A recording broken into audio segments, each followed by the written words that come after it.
Closing arguments for the Wannabe be MELLY murder trial just happened, and it was intense. The prosecutor laid out tons of evidence that points towards the back left seat of the car, and phone data that puts MELLY in the vicinity of the crime scene. Then MELLY's team points out a few holes in the sloppy investigation and more possible suspects that were never investigated. This was one of the more intense days, so buckle up. Hit subscribe right now. Follow me on all my social media. Thanks for the support. Let's get right into this.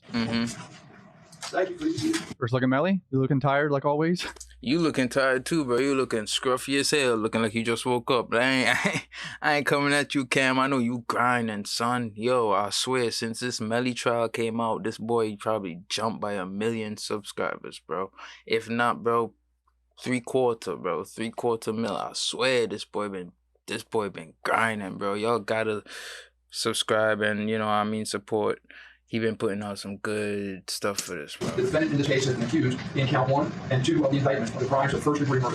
If you find Anthony Williams and/or Christopher Thomas were killed by Janelle Dennis, you will then consider the circumstances surrounding the killing and decide if the killing was first-degree murder or manslaughter, or whether the killing was excusable. If you find that Janelle Dennis committed first-degree premeditated murder, and you also find beyond a reasonable doubt that during the commission of the crime he actually possessed and discharged a firearm, you should find him guilty of first-degree premeditated murder. If you find that Janelle Dennis committed first-degree premeditated murder, but did not actually possess or discharge a firearm during the commission of the offense, you should find him guilty only of first-degree premeditated murder. The judge is just clarifying the charges to the jury, so they have a clear perspective on what they need to try to think about, pretty much, because this is a big decision. Like, think about having someone's life in your hands, pretty much. Not taking MELLY's mom. 3.10 Rules of deliberation. These are some general rules that apply to your discussion. 2. This case must be decided only upon. Oh god, she looks nervous. Obviously, any mom would be, but can't imagine the victims' families as well. My condolences to the victims' families. I try to say that as much as I can, but rest in peace, Zach and Juvie. The lawyers are not on trial. Your feelings about them should not influence your decision in this case. Whatever verdict you render must be unanimous. That is, each juror must agree to the same verdict. It has to be a unanimous vote for guilty or not guilty, and then death penalty actually only needs 8 of them to vote for death penalty if he's guilty first, obviously. He seems so calm. It's kind of crazy. You're supposed to be calm in the situation as a defendant, but like, damn. Did the defendant, Janelle Dennis, actually possess a firearm? And you check the appropriate box either yes or no. During the course of the crime committed, did the defendant, Janelle Dennis, actually discharge a firearm? You check the appropriate box either yes or no. Ladies and gentlemen, at this time, I can get up here for you and say the defendant is guilty of murder in the first degree. And the law is clear that this defendant committed 2 counts of first-degree murder. And this judicial system does not work without you being. We have 2 dead bodies that are dropped off at Memorial Yarmouth. Christopher Thomas and Anthony Williams. We have Portland Henry, who's lying about anything and everything. He's lying about the location of where it happened. He's lying about when it happened. He's lying about Mr. Dennis, the defendant, being in the car at any point that evening. We then have the cover-up that begins. Why does there need to be cover-up? Because there was a murder that was committed, ladies and gentlemen, that's why. So Detective Araine and the Miramar Police Department have to answer 4 questions. Who, what, when, and where. But she kind of just saying it for herself, yo. Like, if the dude lying about everything, then the whole trial kind of like, you as a prosecutor, is your job to find the truth, to say beyond a reasonable doubt, this is what happened. So if you're saying you can't because the dude lied about everything, then you kind of saying, yeah, you know. Sergeant Williams came in and testified and showed you how Blue Star works, showed you how shooting reconstructions are done with the trajectory rods. Trajectory rods are so important in this case. This was not a drive-by. That they're coming in at 90 degrees, that there's no keyholing. If you remember, you learned about keyholing. That would be an angle of entry on that. Like, only one bullet had a keyhole shape to it. Which means only one was moving. Movement to that bullet, but every other bullet hole in the car indicated like a perfect circle, I think. The car wasn't moving. Chemical reacts no matter how many years, no matter what attempt at cleanup is done. The chemical is still going to react to the presence of the blood. And that reaction, ladies and gentlemen, tells you that someone is sitting in the seat. That's bad, too, for MELLY. Yeah, but who? Because, I mean, MELLY should have mad clothes with blood on him. He should have had blood on him. Like, if they saw him on Snapchat later that night, they didn't see no blood on him? Did he wipe his face? All kind of questions that need to be answered, son. You can clearly see someone was sitting there. And who was the last person on camera getting in that seat? Was MELLY. Where the Blue Star isn't. So there is no blood. There's no blood where someone would have been sitting. There's no blood where their legs would have been, and you can see on the V that's indicated on that killer was sitting there. And there's no blood because something was blocking it from getting onto that area of the car. We know that there's also that this door was closed. How can that be said? Because, ladies and gentlemen, the Blue Star here shows that this door was shut because there was blood on this one. The headliner shows the way Anthony Williams' head was positioned when he was shot. Anthony Williams, the way his head was in that Jeep is that he's sitting in his front passenger seat. And as you can see, all the blood is dripping down the back of it. That tells you, ladies and gentlemen, and from the angle of entry when we get to medical examiner's information, that his head was right here. Cortland shirt that shows blood, I believe, at certain spots that indicate he was in the front seat. Belongs to Anthony Williams. That during the course of this shooting, Portland Henry has his back against the driver's seat and is driving wearing this shirt when the shooting occurs. Yo, was he sleeping? The angle to get that wouldn't have the blood on the front of the shirt. To get the blood there, he would have to have been completely turned facing backwards to Mr. Thomas and then turned and shot over his shoulder to get blood on the back of the shirt. That's not reasonable. He's really shitting on the defense's a whole narrative that it could have been Bortland right there. That tells you that his head was not upright, but it was laying over to the side. Because if you recall, the entrance on Mr. Williams is back behind his left ear, and the exit is up here in his room. You know, based on his head angle, it goes out the window, blows out the glass. So what do you know about Christopher Thomas's image? That it's coming in at almost 90 degrees on the left side of his face, and that there is stippling. You learned about stippling. The imprint of unburnt gunpowder into the skin of a living human being was approximately 3 inches to no more than 3 feet. Coming from the rear passenger side. Yeah, it was like right here, son. That was like right here. Because the seat's in there. So this one is important because this is talking about strike K. So why is strike K important, right? Strike K comes in and hits was the a front arm's length of the away from rear you, son. door. This is such a good visual of this because it proves that someone got out of the car and staged a drive-by kind of. Why would this door be open when they were getting shot in a drive-by? Like clearly the person that was sitting right here got out. That door was open when that drive-by was staged. Because as you heard from Sergeant Williams, if this was actually a drive-by, this is what you would have seen. Strikes coming in at different angles, at obtuse angles. There would be angles of entry. That this is one of 3 times. The Dr. McDougal never testified what was the fatal shot and which shots were postmortem, about the stippling and the pattern of his own. You learned the distance determination, and you learned that the wound through his head was the one that caused his death. You heard Dr. Slaughter testify that the lungs bleed profusely if a person is alive. From all of this, at this point, the state has established that there was someone in that rear seat. Someone who was in that rear seat is the person who committed this murder. The question is who? The state has proven. Who was Janelle Dennis? Track the defendant wearing that lyrical lemonade sweater. The fact that he did this in a lyrical lemonade sweater is crazy. Where he gets in the spot the murderer sat. That phone, always, always, always in his hand. He doesn't let go of it, still in his right hand as he's going to go get in that rear driver's side seat. That satchel and the one that you see Christopher Thomas wearing are never recovered. I pointed this out in my video earlier today. Why But yo, bags? how are they never recovered still? Like, if they never recovered, then you basically going off an assumption. You assuming right now, sweetheart. You assuming. You can't play with a man's life off of assumptions. That's why I feel like he gonna get off, because there's mad assumptions. There's mad like open-ended questions or sentences that could like go anywhere, yo. Like it could go in any direction for real. It's disappearing. That's so sus. You can order a pizza by sending a drop-in. You rely on them in everyday life. So let's go and talk about the T-Mobile and the Sprint records. I encourage you to go through and look at those records. Jane King was paying for the phone of Anthony Williams and Janelle Dennis. Doesn't mean she was using it. In fact, she's listed under the billing, and that's her number. Yeah, Melly's team tried to say that it's not his phone because it's registered under his mom's name.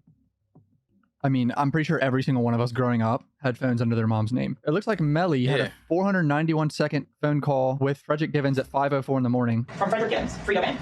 That lasts 491 seconds. It's not like there's no cars, there's nothing out there. There is things that corroborate that cell phone evidence. And 491 seconds. 491 seconds is how many minutes?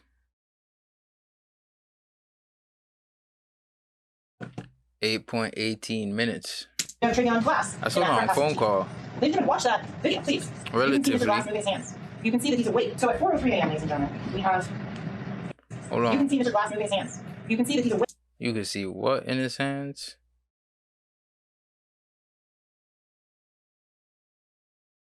In that front passenger seat. Then you can watch that video, please.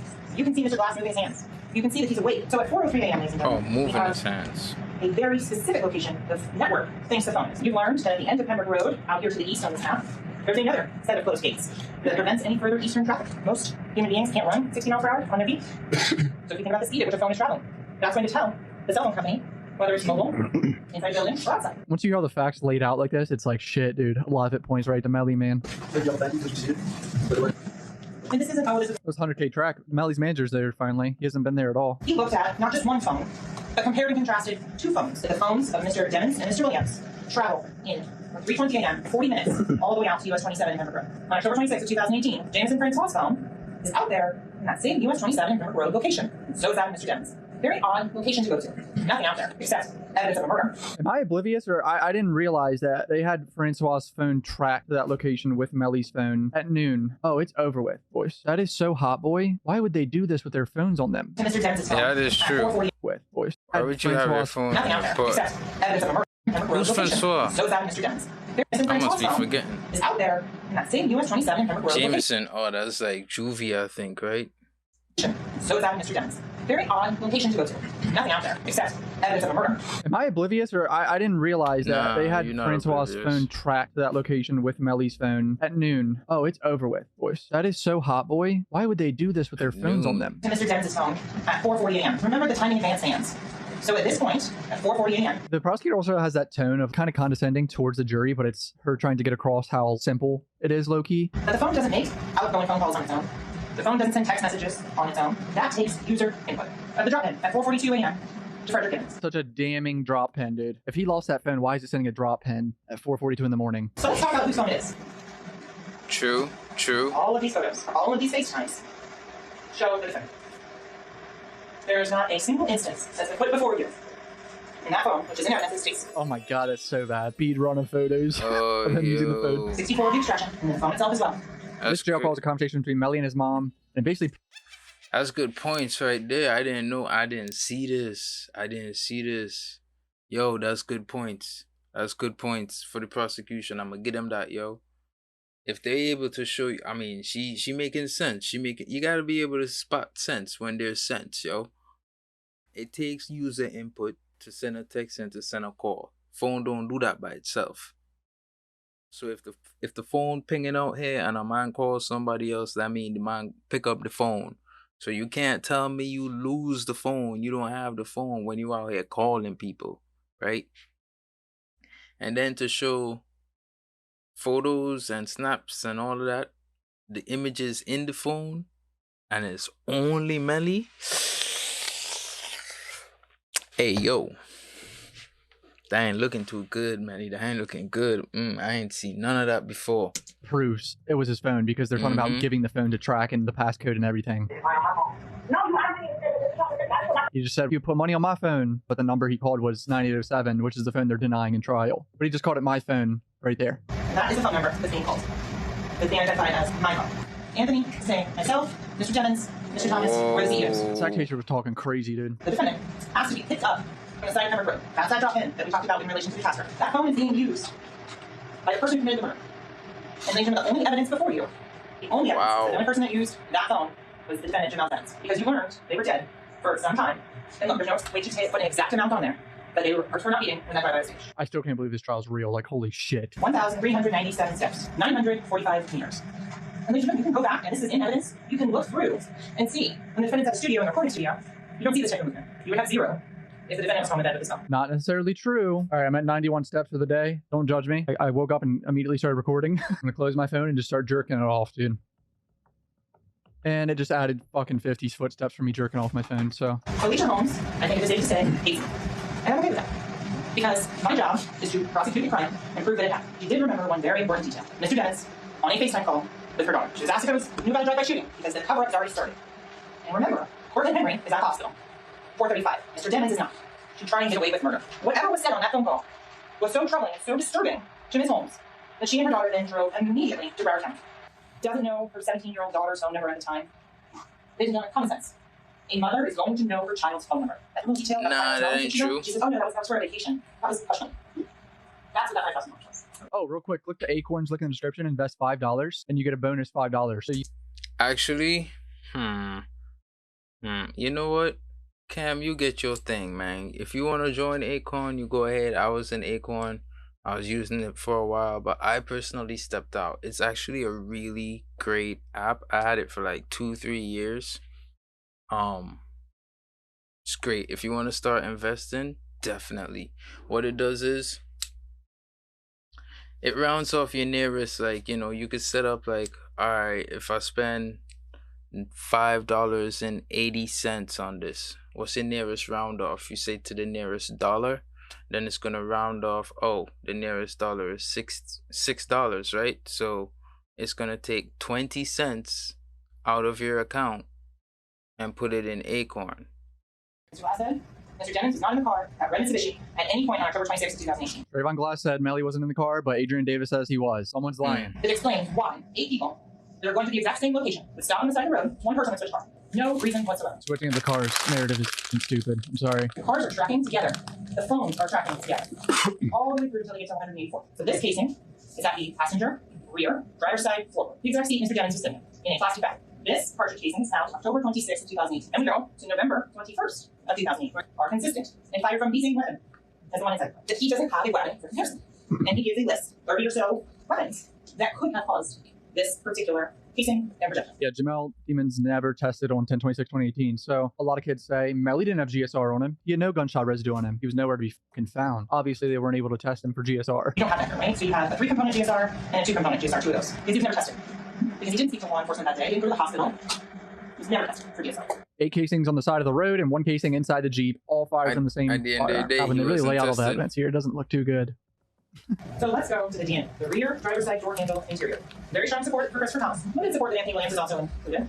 And very strong support that Jamel Devon's DNA is on that door. The evidence clearly shows the defendant is a D-Shine blood gang. And in benefiting the defendant and promoting or benefiting his position in the gang, it then helps the gang itself. I've been calling bullshit on that this whole time, I know, but I don't think he killed his 2 best friends to get further in G-Shine. But if Melly really did this and killed them, it was just a big emotional fight. It wasn't a fucking gang killing. And look at that, there is a benefit to both sides. The gang gets notoriety, gets money. The defendant, he gets access to different venues. This is a planned drive out to get to the Everglades. This shows pre-planning and premeditation. This is a consistent, quick, no stops, no detours. So having a firearm already. And how do you know that they have the firearm already and the defendant had the firearm already? Because he asked for it the day before. Sent a text message to Anthony Williams asking, where's the firearm? There's multiple discussions about this firearm. Where's the firearm? This is discussed. That is not a lighter. That is not a really great song. That's a firearm. But look at the stress being placed on this defendant as the only one bringing the money in. As the only person who's paying those. Look at the tension on that, right? There was definitely tension between Sack Chaser and Melly. Was it enough tension for Melly to shoot him in the head? I'm not sure. So look at, for premeditation, you can also look at the manner in which the homicide was committed. I feel like the motive is still not the best for the prosecutor. Like, she's showing there was tension and there was shit going on behind the scenes and it could have been for the gang. I don't think she's proven that there was a really solid motive, in my opinion. Enough for him to kill his 2 best friends. Like, shit had to have gone really left. I submit to you the murder of Christopher Thomas. Super left. So look at that. Those are all Like that things in which Beyonce. you can To get the left, premeditation. to the left. How it was committed. The wounds that are inflicted. The back of the head. Also remember facial. In the live stream of him all happy the next day, the video shoot. And so the question was posed about a contractual agreement and losing money because he wasn't worried a couple months before about missing a show because he was getting his hair braided and losing $1,000.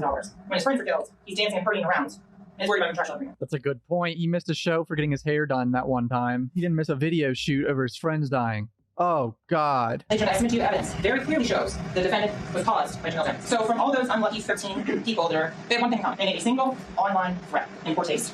Yes. Any other evidence that ties them to this case? Son. No. It's a video shoot. Before about Son.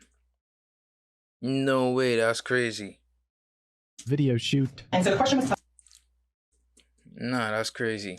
Like, shit had to have gone really left. ladies and gentlemen, I submit to you the murder of Christopher Thomas was premeditated in that as well. So look at that. Those are all things in which you can get premeditation, how it was committed, the wounds that are inflicted, the back of the head. Also remember facial.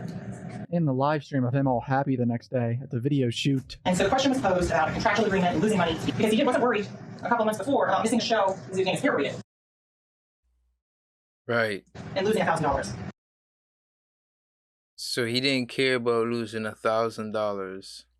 When his friends are killed, he's dancing and partying around and is worried about a contractual agreement. That's a good Yo. point. He missed a show for getting his hair done that one time. He didn't miss a video shoot over his friends dying. Oh, God. Agent, I submit to you the evidence That's bad. very clearly shows the defendant was caused by Jamel Devon. So from all those unlucky Yo, 13 maybe he people, really they did. have one thing in Yo, common. They made a maybe it single was Melvin online for threat real. in poor taste. Could have been Yes. Melvin. Any other evidence that ties them Why to this nobody case? say Melvin? It's weird how similar this trial is with the X trial because the attorney that Dedrick Williams had like got Drake involved and all these people that X ever beefed with that were like irrelevant to X's murder. It's weird how similar that is. There's no drop-ins from emergency pickup from any of those individuals. There's no phone for any of them at any of the scenes in this case. So here's the motive one. Anger, argument with Williams and Jamie King. Greed, 60 million split between 4 CEOs or just him and Cortland Henry. It was not 16 million though. That's cap. Ellie did not make $16 million. The 60 million is for all his manager's other clients that 100K Track had. Simple math, splitting something 4 ways or 2 ways, like Mr. Henry, who wasn't smart enough to even properly give a statement to keep Mr. Jones away from the car. And each and every one shows how this case has been brought together. And he was the one that fired the fatal shots that killed Christopher Thomas and Anthony Williams. And you know that. Because even if you choose to disbelieve one part of the evidence, 2 parts of the evidence, you can see what the overall picture is. The overall picture puts Mr. Devons in the backseat of that Jeep. It puts him holding a gun. You don't need a murder weapon to know that he committed these 2 crimes. If you serve justice, that you deliberate, and that you return a verdict of guilty as charged as to murder in the first degree. Thank you. Yo, she came good. I ain't Shit gonna was that lie. intense, dude. She did a good job though. She really laid it out because each minute that went on with her closing argument, it got worse for Melly. I don't think the motive was the best. The trajectory and the angles of the shooting, the phone data. Oh, it's such a bad look. Oh man. All right, now Melly's lawyer's gonna come up. This is a big, big part for him right here, boys. This is his life right here in his lawyer's hands. Is he a principal or a shooter? That's what the state addressed you folks just a few moments ago before you went to lunch. And the reason they said that is because they don't even know. Otherwise, they would select, where is the fire? They say it refers to guns. My interpretation, based upon the evidence, is where's the weed? and marijuana. FYE is definitely guns, not weed. I used to work at Five Below, but now I keep that Five Below. The burden of proof is on the state, going to determine this young man's fate. And they come in here and give Bro, you what was that? They come in here and give you their interpretation when we don't have to do a darn thing. And that principle was so important that his honor read you that instruction at the beginning when you were. So it's nice that they're interpreting these things, but the bottom line is they don't even know because they've given you just two alternatives. Either he's the shooter or the principal. Make up your mind. I or any of the other individuals have done anything to irritate you. Don't take it out on this young man. They have the police department of marijuana. They have the Broward Sheriff's Office. They have the DNA labs. They have experts, the FBI, everything at their disposal. We have interrupted your lives for it seems like months. And we have put a horrible burden on your personal life, your family life, and what. And all of us applaud your thank you for your service. It is to the evidence introduced in this trial. And how Look at this guy pulling at the heartstrings. He thugging. As they presented, that there is a conflict in the evidence. The medical examiner said it's unusual because normally you can't tell what shot occurred for a second or third. They said that MELLY is a talented music artist. We agree with that based upon the evidence. He was making more money than probably everybody in this world, including us. Cortland Henry changed his Bro, why? before he went to the hospital. That's What they I got to do with anything? Number three, that there is absolutely no eyewitness that will implicate this young man to this crime. He's on camera walking into the fucking seat. Number four, they talk about premeditation. I suggest to you there is absolutely no evidence whatsoever You're to show right. premeditation. And the last one that we absolutely agree with, and they admit it, the Miramar Police Department lacks the training. Those aren't my words. That was Miss Bradley just an hour ago. Not only did Miss Bradley say that, but Sergeant Williams, over 100 exhibits, sitting right here on the floor.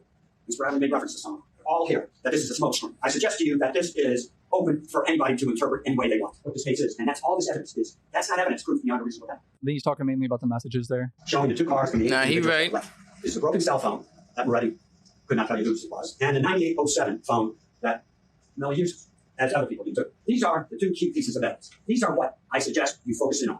Because you can take any one of these items, any one of these text messages, any one of these pinging on maps, and you still don't know what was said, what was meant.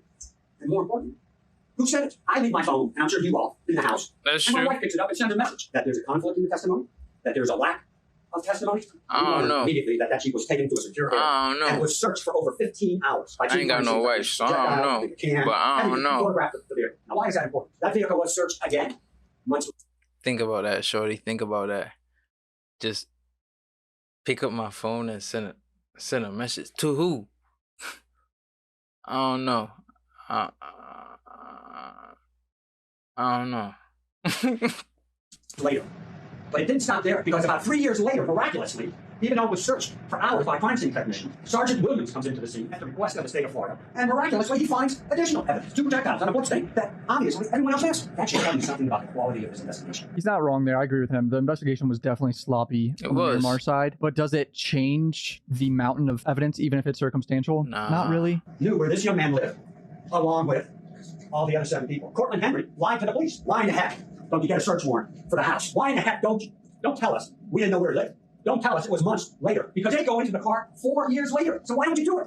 But let's go into the 11 witnesses now. The first one, Bro, 4 years later, bro. The head guy of the gun And then to get like unit of the entire DNA 2-3 Broward months Sheriff. ago. That can you tell or determine the distance between the shooter and the victim? Can you tell us that with all your experience? And what does he say?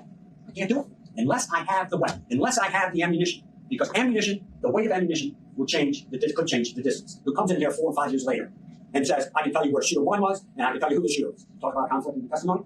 It's one or the other. It can't be both. This FBI agent, Brendan Collins, he is an expert in tracking phone physics. I cannot determine precisely the location of a phone. I cannot say 100% the phone is in, and you saw the band, it looks like a banana. I think it's somewhere within this area, but I can't be 100% sure. And he further tells you that the call detail records are limited, and I can't tell you who had a phone at any particular time. The phone data is a good premise you can understand, but obviously it's not precise down to like exact location. It's just accurate in a general like area of a football field. So that's basically what they need to get across, is there could be some doubt there, but why was his phone within a football field of the victim's phones? It's just so sus. The next witness I think you need to pay particular attention to and really get a flavor of what this case is all about is Felicia Holmes. Felicia Holmes tells you that the Miramar detectives, Moretti and his group, threatened her, bullied her daughter, potential witnesses. They were going to prison, told witnesses that they may never see their children again, told a witness that he was going to be deported, even though he's been in this country since 5 years old. He was going to be deported to Haiti where they won't feed you. It's such a bad look for detectives, but I'm sure this happens a lot in the United States. This is Bad look. a great detective. For This is all why detectives, they sit here. exactly. The fact They that you have say that intimidated is and making a threatened bad everyone look to for consider real Felicia Holmes, people. because that tells you what's going on. This young man, this little kid, excuse me for calling him a kid, he was 19 at the time, was a rap star, making more money than he'll ever see in his entire career at 19. And he wanted to nail this kid. And what better way to move up the ranks, get some publicity, That's why he ignored everything, intimidated and threatened anybody. Kirk Rhodes, the DNA expert. Now, why is he important? While we were picking a jury, this prosecutor asked him to go back to the car and They check the painting DNA. him like a Now, gangster, why would you do man. that? They painting The case, according to Moretti, is that closed as soon as detective this like man a real is arrested. gangster. Why do you go back 5 years and ask an expert, a DNA expert, to do some more testing? This kid walked into the Broward, voluntarily surrendered, and 5 years later, they had the audacity to say, just do a little more testing. Definitely very strange that they're doing a lot of shit last minute, like the DNA testing and the helicopter ride. And I would imagine they were just trying to build a stronger case because anything can happen at trial. If you want to be successful in rap music, you are going to pick up some of the nuances of various games. Snoop Dogg, to this day, Hold on, he's bringing up Snoop Dogg. What? Snoop Dogg, to this day, does hand signs of a gang, and he does that True. because he realizes it promotes his music. You saying Snoop Dogg not about that life? I think Snoop Dogg was about that life like 20 years ago, 25 Yeah, years but ago. that's- some that's shit, but his not whole anymore. point. I don't think that's Snoop Dogg's mindset, but it's a good try. He wants to promote his music. It's make just money. an example, You know? Cam. Like, for real, it's just an example. Like, look, bro, every rapper, what you think all that is? Drake be throwing that up. Everybody be doing that, bro. 21, everybody in the rap world be doing that. Once you reach a certain level, they all throw up some sort of gang sign at some point. Or one of the signs that they throw up can be considered a gang sign because, like, everybody does it. That's his whole point, and it's true. So by Melly, you know what I mean? Look, G, like, it's that easy, son. It took what, like 5 seconds? It's that easy, son. By Melly putting that up, like, I ain't no blood. I ain't no Crip. Anybody could. I don't mean he a gang member. All of a sudden, this big gang. Well, there's messages of him calling people Herc and messaging like 5 Blood Gang members. But then I was just supposed to say, then there's that, and then, you know, there's the fact that nobody check him for claiming to be blood. You feel Who me? were So getting mad at him for not responding. So, And they show you some text messages from, I think it was Gino, Herc, Wando, who fought with. say Quando Wando. Moretti has no idea who Gino is, no idea who Herc is, and doesn't know about Wando. This is a great investigation. But he also refers to some text messages where those individuals that are in fact associated with the gang text him, and he's not responding. And to the point of not responding, they say, they're going to put you on the plate. Now, that's not for dinner. That's not for breakfast. We learned what that means. They're going to have you killed. Why wouldn't you investigate this?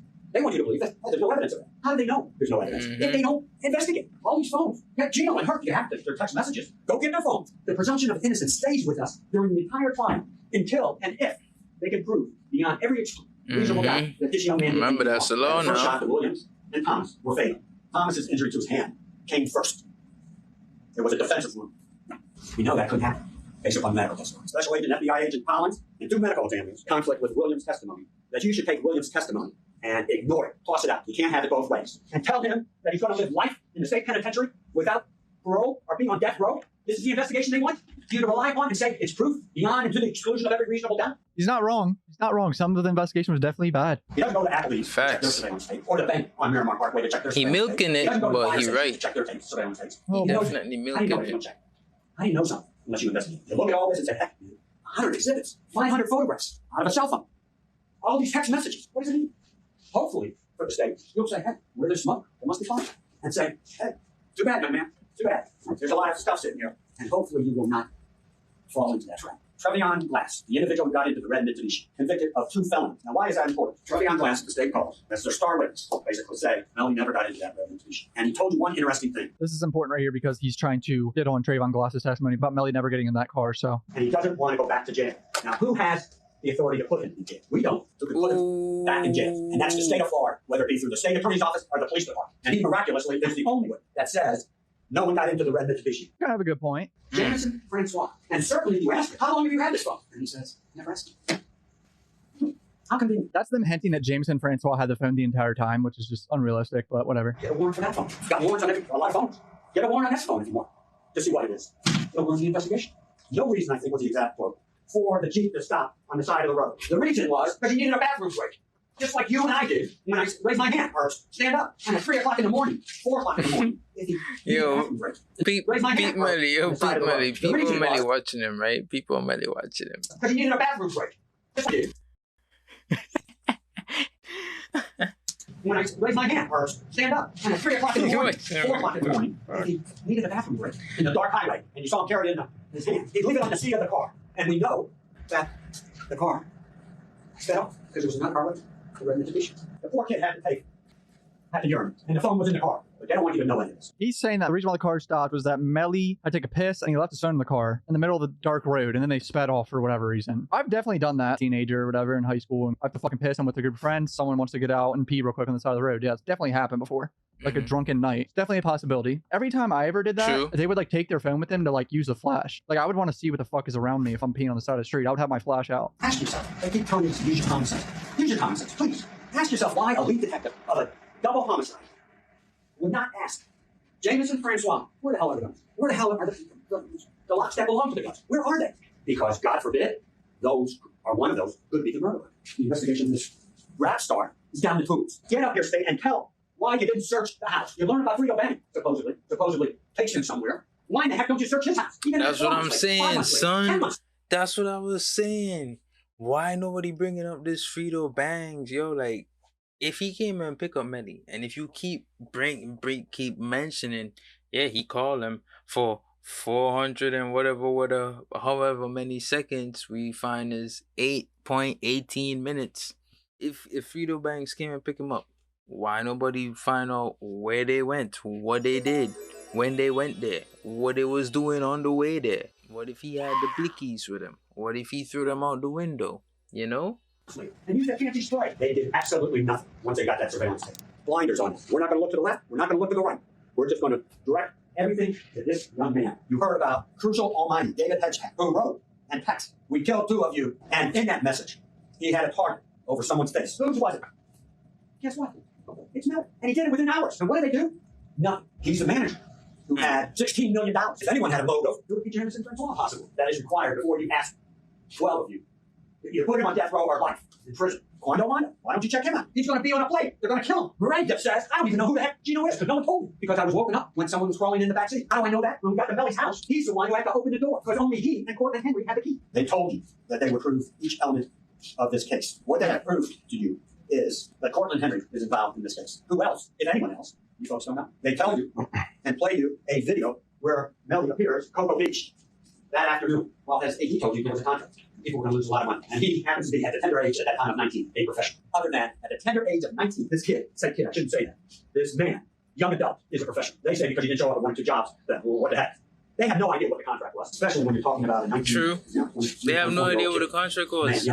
You saying he missed a what the prosecution said? He missed a performance or whatever to get his hair braided, and the value was $1,000. Alright, $1,000. What if this contract for this music video was like $2 million? I ain't gonna miss $2 million, bro.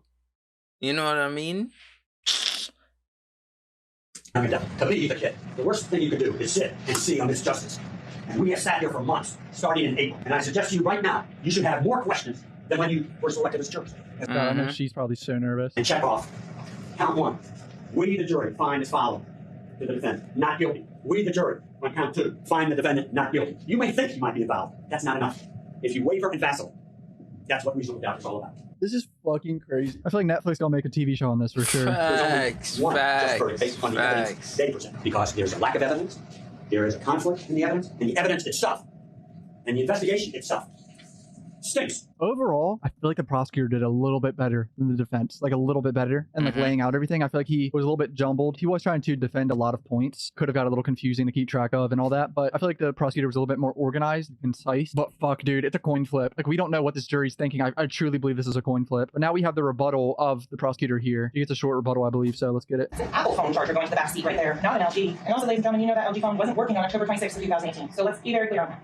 Let's talk about Araine Davis. That assumes that Araine Davis' testimony is consistent with every other sworn statement, deposition, and trial testimony in this case. If the witness is not credible and doesn't agree with any other piece of evidence in the case, Anthony Williams, is the back door unlocked? Yeah. What about this one? When Mr. Gibbons is asking, does Ford have the garage funny? More than one way to get into a house. Of course, he said more than one way to get in the house. That was kind of a big point for the defense, was saying that only Melly and Portland had keys to the house. Araine Davis had a key. There's no question based on these messages. Say that a man who spent 20 years in armed services, protection, and furtherance of his country. Here's about publicity. There was no impeachment. There was no articles or news things on that. No, Detective Moretti is here fighting on behalf of Christopher Thomas and Anthony Williams. Calling someone kid, anything like that, is a play on your sympathy. And ladies and gentlemen, you agreed when we sat down for jury selection that sympathy would not come into play. And the only person who had the opportunity, the reason, and the means is this defendant. Once the evidence is there as to each element of the offense, there is no longer presumption of innocence. There is no question as to what that picture shows. That this defendant committed 2 counts of first degree murder. Not once did he mention anything about e-brake. Never came up. Could have testified. Well, that's a good point. Adrian Davis never said anything about a pee break, but he did say he was asleep. Phones don't send messages and walk 1,300 steps by themselves. What the evidence does show, the defendant was consistently in that Jeep, and that Jeep never stopped during that whole course of travel. As you heard, ladies and gentlemen, that DNA was collected October 26, 2018. That's a new point that I guess I missed. That's a big point. I thought that they collected the DNA 4 years later. They just tested it later on. Definitely not a good look for Melly, but we all saw him on camera already get in the car. Of course, there's going to be some DNA on that door handle, but you know. Beyond Yeah. reasonable doubt, Janelle Evans has committed 2 Got counts in. of first degree murder. He got in. That's He a gotta mic get drop if I've out. ever seen one right there, dude. A lot of things point towards that back seat, and who was in that back seat? He Melly gotta was, get man. out, All right, so that's he pretty much gotta it for hold the the closing door to get arguments. Now the jury decides wine to be Melly's fate. However long it takes, it's over for today on Thursday, but they resume tomorrow and Friday. I'm gonna go live on this channel as soon as there's a verdict. I'll try to go live. I still think it's a coin flip. Maybe like a 30% chance he gets a not guilty vote. I don't know, somewhere around there, 30, 40, maybe 40% chance now, because I feel like the closing argument could have been a little bit better on the defense's side. But overall, I think it's a coin flip on how the jury sees it. Thanks for all the True. Thanks for all the support for me, for him, for all of us. You know what I mean? Thanks for watching. Thanks for rocking with me. But I don't know, bro. It really is a coin flip because, dude, prosecution came nice, but they still got way too many unanswered questions. And if it gotta be beyond the reasonable doubt, like you gotta show concrete, then you can't leave me with questions. You know what I'm saying? So that's why I think he gonna get off. Like if he get off, it's because he got too many questions. If he's found guilty, it is what it is, son. You know what I mean? But too many questions for me.